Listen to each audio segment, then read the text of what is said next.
Hello everyone and welcome to this week's episode of Kickstarter Real Estate Investing. In this week's episode, we come to the very last step of your buying investment property journey. This is the closing.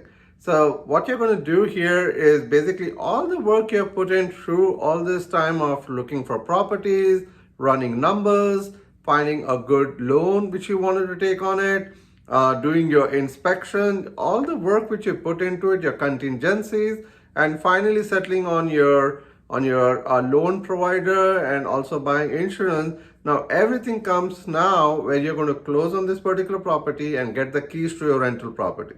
So it's a very happy moment. It's a very accomplished moment which you'll feel, and it's always good to cherish that moment. But before we get there, there are a few things you have to keep in mind. One is 3 days before you close, you should be getting something called as a closing disclosure statement from your lender. And this is a very important statement which you should be looking at, because in this statement, it will outline all your loan terms. Now, there should not be any surprises for you because you should have already discussed it, already negotiated your loan terms. But this disclosure statement is very important for you to go through it to understand what is the down payment, what are the terms for your loan, what are the interests they're going to charge you, and so on. So you need to understand the closing disclosure statement which you receive, and you have to make sure that your lender sends it at least 3 days ahead of time, so you get enough time to read it, to study it, and come back with any questions if you have. The second important thing you should be doing is doing a final walkthrough of the property. Now, you might have done a walkthrough when you were basically putting an offer on that house, and that might have been a month or so back. And then there could have been an inspection walkthrough where you might have also gone through and looked at the house. But before you finally close, a day or two before, it's always a good idea to do a final walkthrough. And in this final walkthrough, you want to make sure all the things which you have discussed with the seller through the agent has been the way it is. Like if there was an extra fridge in the garage and that was something which they mentioned you should be getting, make sure that extra fridge is in the garage, right? So you have to make sure all the things which have been agreed upon are the way it is. The owners, the sellers have taken a good care of that property. So it's very important that you do a final walkthrough. And the last thing is you have to make sure that when the title company sends you the closing settlement statement, you have a good look at it too. Because the closing settlement statement shows all the things you as a buyer owe or you have to pay, and what the seller has to pay, and they come to the closing table. So again, you want to make sure you're understanding all the numbers and you're going through each and every line item, because mistakes do happen. And you want to make sure you read through everything in the closing settlement statement, because when you come to the closing table, you'll be signing up on what basically is in the statement. You'll be signing in and saying, yeah, you understand everything and you agree with all the numbers there. And based on those numbers, you'll be sending a certified check, or you might be sending a wire transfer for the amount which is listed in the settlement statement.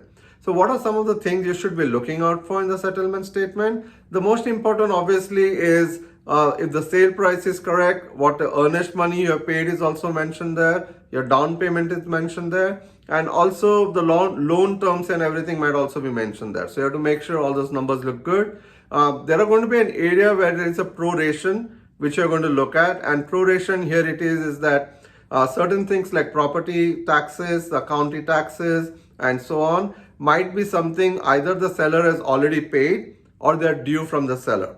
So based on that, you might owe money to the seller if the seller is already prepaid on those taxes, because they'll prorate to from the beginning of the year to the date of the sale, and that particular amount of time, the money which has to be paid comes from the seller.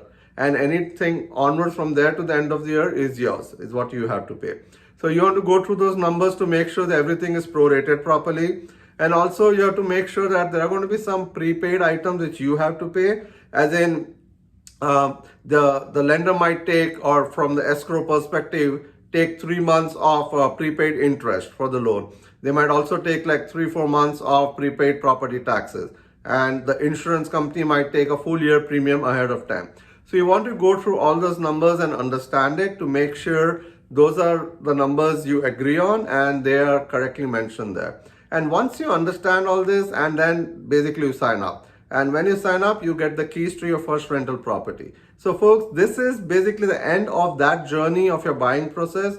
Right from the time you started looking at the particular properties, till now where you're actually signing up. And this is a very proud moment which you should be all feeling, and you should really enjoy that moment which comes with owning your first rental property. Okay, so go through all the things during the closing process. It should not be a surprise, all the things you go through, but it's always better to know it before you get on the closing table. Hope this episode was helpful to you, and hope you also get to the closing table very soon. Have a good one, and I'll catch you next week. Bye.